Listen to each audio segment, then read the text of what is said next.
All frucked up, making the video for Wednesday, July the 16th, 2025.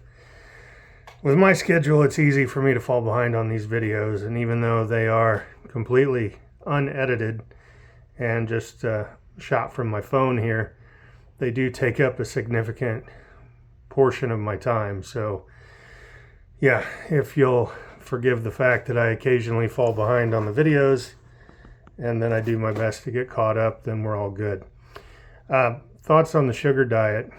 The thing that I woke up thinking about was, like, how effective is the sugar diet compared to the data that I have on low carb, ketogenic diet, fasting.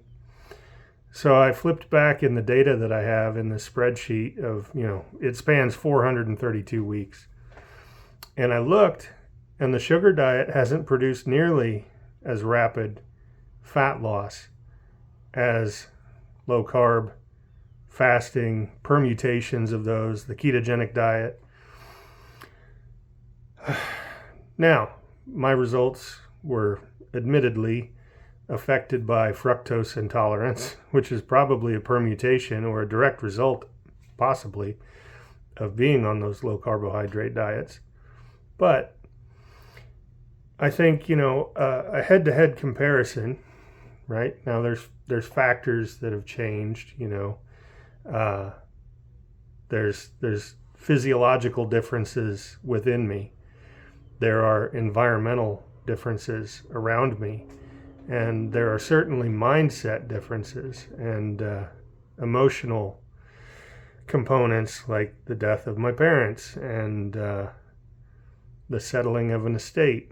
There's, cofactors, I guess would be one way to say it. So it's not a strictly head-to-head comparison, but I will say that the sugar diet has been very complicated for me, even though it should be dead simple. Fructose intolerance has a way of changing your mind about, like, oh, I'll just eat a bunch of sugar and ramp up my metabolism and everything will be good, until the pants that you wore on day one don't fit because you actually swelled up from the bloating. So technically you got bigger after beginning the diet, and the clothes that once fit, even at the larger size or the higher body fat percentage, now you have to set those to the side. You're on a diet and you're getting bigger. That fucks with your head. It fucked with my head, I should say. I don't mean to speak for other people. I can only relate my experience to others. Or is it relay? I don't know. Either one works, I suppose.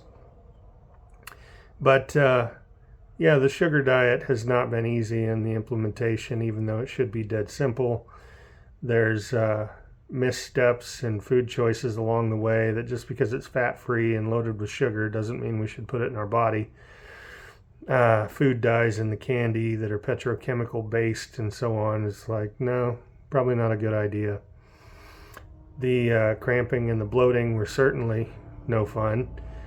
The issues of mindset, how it messed with me mentally, for sure. It's like, okay, well, I can feel good as far as mood and energy, but when the scale's stuck and I'm looking down and I'm bloated, and it's like,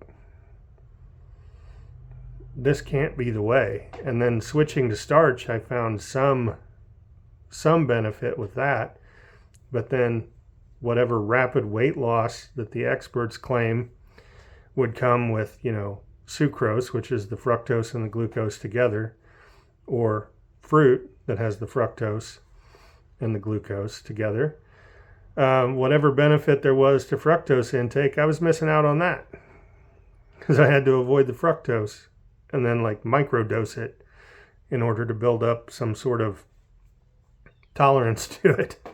So, and then looking at my data again, I had way better results with other dietary approaches. So I would say that the value of the sugar diet for me is that I'm no longer to the point where I have some carbs, like when I was on a ketogenic diet. If I say went out for ice cream with someone, I could immediately, as soon as I stopped moving, like fall asleep immediately, carb coma immediately. So I can tolerate glucose again. I'm at the point now where I can tolerate fructose. I do enjoy my starches, baked potatoes, jasmine rice, that sort of thing. But I think it's all been part of a learning process where it's like, I cannot wait for this diet to be over. And then I'm going to take the things that I enjoyed about the diet and incorporate those into my approach going forward. But yeah, I'm not impressed. And again, I fully own that it could have been my implementation. But it just doesn't compete with the data that I have from other dietary approaches. So yeah, if you're struggling on the sugar diet, you have my empathy, because it's not the magic bullet that it's been purported to be. So with that, I will wrap this up. Again, I appreciate your patience with days that I miss the videos and then I have to play catch up, so to speak. So there's another ketchup reference. Zero fat, high carb. In any case, have a great day. See ya.